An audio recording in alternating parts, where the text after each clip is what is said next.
Welcome to today's deep dive. Usually, when you watch a film or a music video, there's a protagonist dragging you through the plot. They act, they speak, they drive the momentum.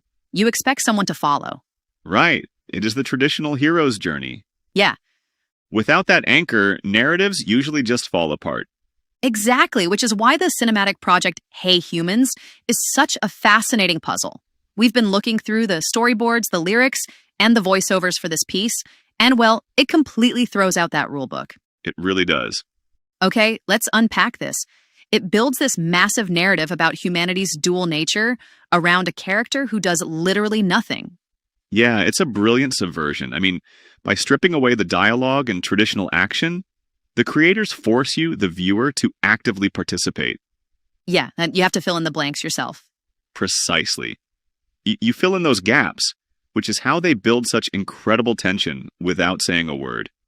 And that tension is apparent right from the jump, mostly through these intense visual contrasts like the storyboard section, which utilize split-screen techniques. Yes, the visual layout is vital there.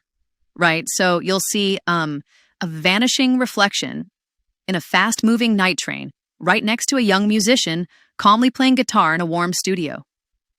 Watching it feels like a split screen of humanity's best and worst traits. And belligerence. It does border on overwhelming. But what's fascinating here is the psychological mechanism at play. They drag us through imagery of mountains exploding from industrial mining, or unnatural bent rivers choked with toxic haze. Watching the mountains destroyed, oceans drained, and rivers bent. Ugh, the toxic haze shots are brutal. They really are. But then they instantly pivot to a freckled child sketching stars or, diverse communities sharing candlelit meals. So it forces you to confront what is actually at stake. Exactly.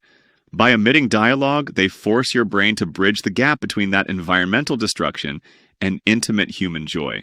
So the realization is entirely self-generated. Nobody's lecturing you. Your own brain just naturally connects the mining explosions to the peaceful parks. Precisely.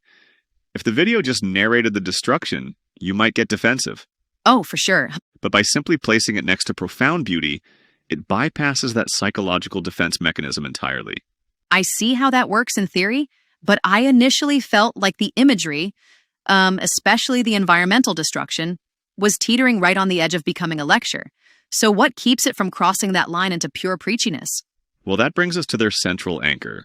Mm-hmm. What the production notes call Actor 1. Oh, the mysterious middle-aged figure in the charcoal raincoat? That's the one. You see him standing completely still in the middle of chaotic protests and polluted rivers. And here's where I got tripped up analyzing this.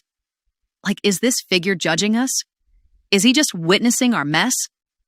Because he never actually intervene. Right. He just stands there while the world burns around him. It is haunting. But the storyboard prompts actually reveal the motivation.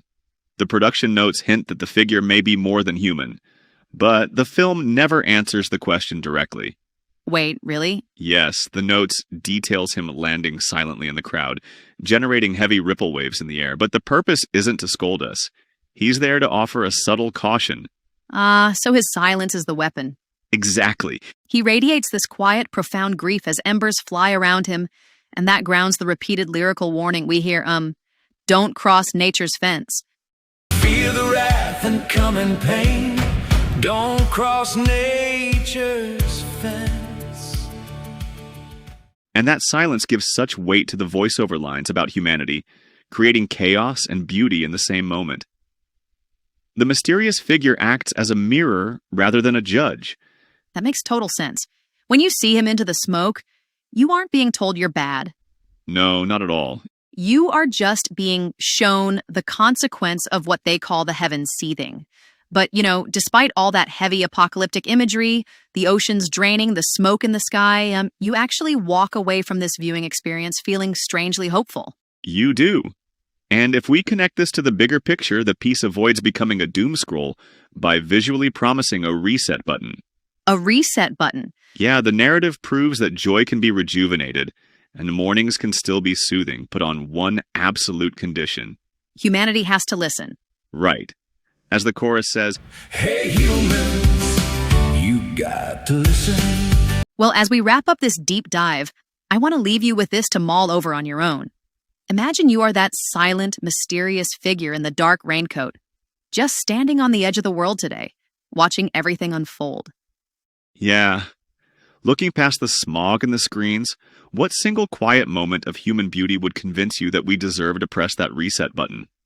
If it sounds interesting, do watch it to experience the full story. Yeah, I agree. And that's all for today. We'll see you soon with another deep dive, another project. Till then, be creative and keep exploring.